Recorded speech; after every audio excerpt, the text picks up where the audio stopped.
SpectrumTv, broadening your horizon.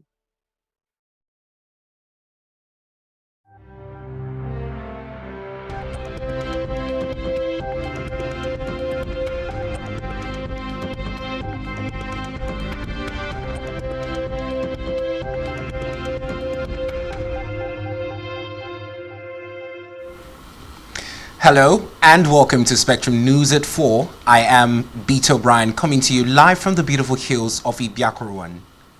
Let's take a look at the headlines.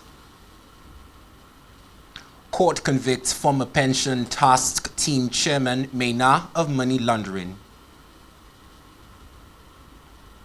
Lawmakers impeach Imo Assembly Speaker.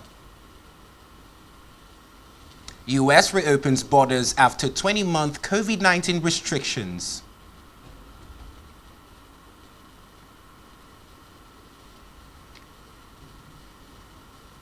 Xavi unveiled as Barca coach.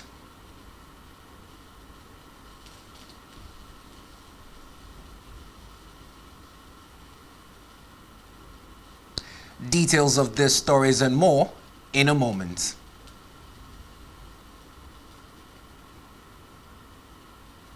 First in our news is a report that former chairman of the now defunct Pensions Reformed Task Team, Abdul Rashid Maina, has been found guilty of money laundering. Reading the judgment in Abuja, Justice Okon Abang of the Federal High Court held that the Prosecutor Economic and Financial Crimes Commission had produced essential evidence to prove that Maina was guilty of money laundering in the sum of 171 million and 99,000 naira. Justice Abang also found Maina guilty of concealing his true identity as a signatory to accounts opened in two banks by using the identity of his family members without their knowledge. He ruled that Maina stole monies meant for the pensioners and that his salary and emoluments while in office would not amount to the monies in his account. Elsewhere, lawmakers in Imo State House of Assembly have impeached the Speaker, Paul Emeziem. Emeziem was impeached by about 19 out of 27 lawmakers during a plenary session at the State Assembly in Owerri today. In a letter signed by the 19 lawmakers and read on the floor of the House, the state legislators said Emeziem was impeached on allegations of gross misconduct, forgery, abuse of office, and high-headedness. The lawmakers elected the member representing Obowo constituency, Kennedy Ibe, as the new Speaker of the House. On electoral matters, the Independent National Electoral Commission (INEC) has declared the Anambra elections inconclusive. The returning officer of the Anambra State Governorship election, Professor Florence Obi, says a supplementary election will hold in 362 polling units in Ihiala local government area tomorrow, as elections were not held there due to reports of insecurity in the area. Citing the Constitution, Professor Obi noted that the election had to take place in those polling units for the election to be conclusive. We have collected results for 20 out of the 21 local government areas. The astounding result is for Ihiala local government area, where for various reasons the Commission could not deploy materials yesterday. Consequently, based on constitutional considerations and provisions of the Electoral Act, as well as revised regulations and guidelines for the conduct of election issued by the Commission, supplementary election is indicated for Ihiala local government area. In Lagos State, death toll has reached 44 in the 21-story building collapse in the Ikoyi area of the state. The skyscraper, which is reportedly owned by Fourscore Heights Limited, trapped over 50 persons, including the firm's managing director, Femi Osibona, a member of the Youth Service Corps, identified as Oyidamola, amongst others. Meanwhile, Lagos State Emergency Management Agency has reportedly commenced controlled demolition at the site of the collapsed building in Ikoyi. Workers of the agencies had ripped the state entrance structure apart with an excavator as part of their emergency operations at the scene of the incident, which has allegedly claimed more than 40 lives. Governor Babajide Sanwo-Olu has directed that the structures should be subjected to aging analysis. Away from that, Nigerian Midstream and Downstream Petroleum Regulatory Authority has vowed to clamp down on all illegal kerosene operators in the midstream and downstream sectors of the oil industry. Zonal Operator Controller in Abuja, Roselyn Wilkie, made this known in an interview with newsmen while reacting to the fire incident from a kerosene explosion in Kubwa, Abuja. The popular Kubwa village market was reportedly gutted by fire as a result of kerosene explosion that claimed lives and destroyed properties worth millions of naira. In the meantime, students in higher institutions and members of the general public have decried the incessant rise in the price of cooking gas. Speaking with Spectrum Television, members of the public expressed dissatisfaction over the government's inability to take adequate measures in reducing gas prices despite the sufferings of the people. They urged the government to take immediate actions in order to stem the tide and help reduce sufferings of the masses. Over the past few months, the price of liquefied natural gas, also known as cooking gas, has been on a constant increase. Reports have it that some of the major reasons for the surge in the price of cooking gas are linked to the country's reliance on importation, the introduction of 7.5% value-added tax, and the devaluation of naira, as well as scarcity of dollar inflow. For instance, now I buy 12.5 kg at the rate of maybe 14,000 naira. It goes by 13,000 naira and 800 naira a kilo, as against maybe 300 naira. Some consumers who spoke with the Street Voices crew urged the government to take immediate action in order to stem the tide and help reduce the suffering of the masses. It's like when I lastly bought gas, I went with 650. The price was 600. I went with 650. I told my roommate, guy, what if we go there and they say it's 650? Let's just carry 650. And when we went there, we met, it wasn't even 650, not 700, not 750, but 800, very bad. And since the hype of gas, I've not even cooked for a long time. I prefer eating out because to me, it's better to eat out. Government should try to set a price control panel. I am Uyai Anyakan, reporting for Spectrum Television. In Africa, the West African Regional Group ECOWAS has reiterated its stance against military rule, especially in Mali and Guinea. The organization imposed new individual sanctions and called on Mali and Guinea to honor timetables for a return to democracy. ECOWAS Commission's President Jean-Claude Cassibro told newsmen that the organization has decided to sanction all those implicated in the delay in organizing elections set for February 27 in Mali summit for the 15-nation group in the Ghanaian capital, Accra. According to him, the transition authorities are concerned by the sanctions, which will take immediate effect, and add that travel bans and assets freezes targeting family members as well. The lack of progress made in the preparation for the election, including the absence of a detailed timetable of activities for the conduct of election on the agreed dates. The authority decided to impose sanctions with immediate effect against individuals and groups who have been identified, including the entire members of the transition authorities and other transition institutions. The sanctions take effect immediately.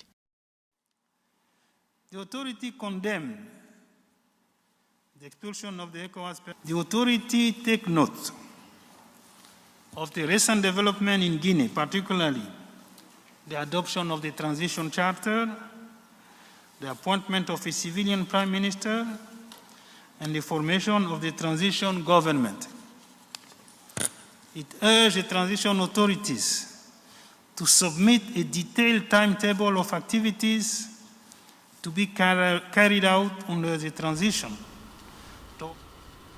On the foreign scene, United States has reopened its land and air borders to foreign visitors fully vaccinated against COVID-19. The development is ending 20 months of restrictions on travel from around the globe that reportedly separated families, hobbled tourism, and strained diplomatic ties. The ban imposed by former President Donald Trump in 2020 and upheld by his successor Joe Biden is said to have become a symbol of the challenges caused by the pandemic.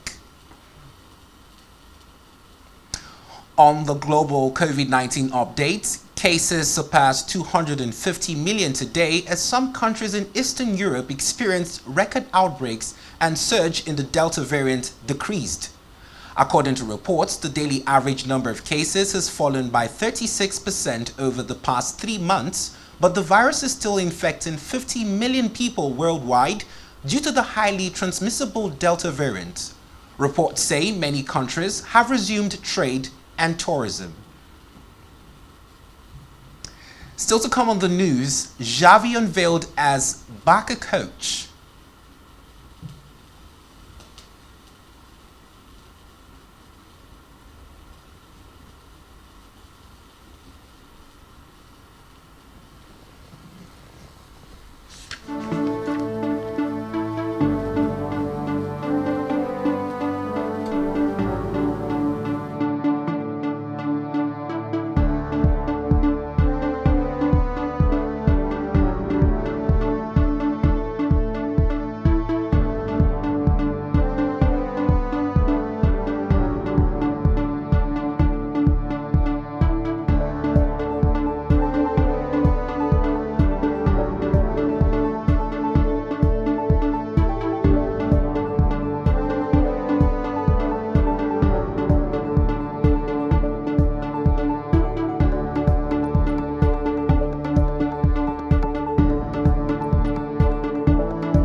You're still tuned to Spectrum News.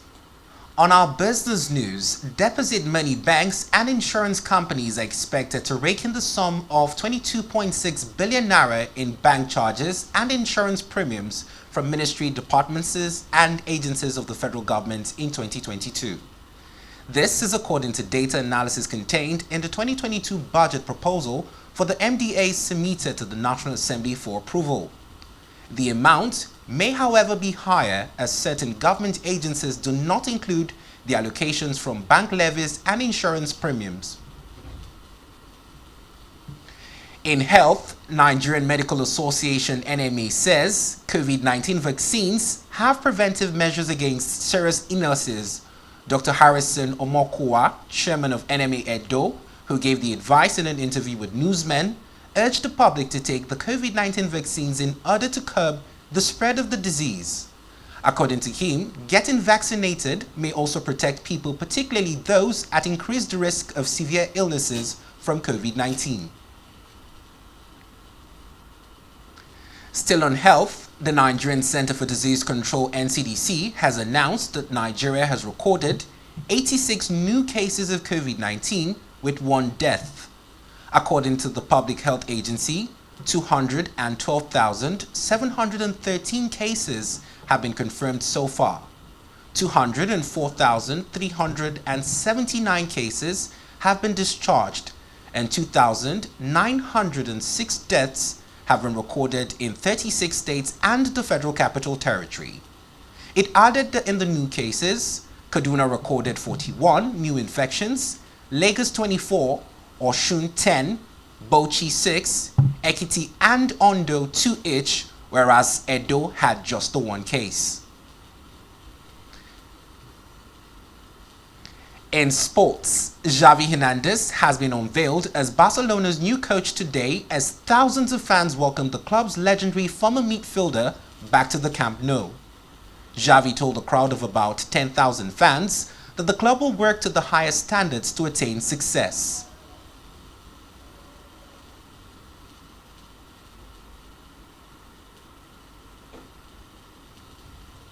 Still in sports, Manchester United fans have called for sack of Ole Gunnar Solskjaer after the Reds' defeat in the Manchester derby. United went 1 goal down against Manchester City within 10 minutes when Eric Bailly scored an own goal and Bernardo Silva doubled the visitors' lead on the stroke of the break after taking advantage of their poor defending. Reports say there was tangible anger on social media after the game, with United losing another important game. On the entertainment scene, the dress worn by singer Amy Winehouse for her final performance has sold for $243,200. This is 16 times its estimated value as part of a trove of memorabilia from the late diva's live auctioned in California. Winehouse wore the green and black bamboo dress print at the concert in Belgrade in 2011 and died at 27 from acute alcohol poisoning 1 month later. That's all we have for you at this time. Be sure to follow us on social media and subscribe to our YouTube channel, all of which you can find on our website, SpectrumTv.ng. You've been watching the news at 4. I am Beto Brian.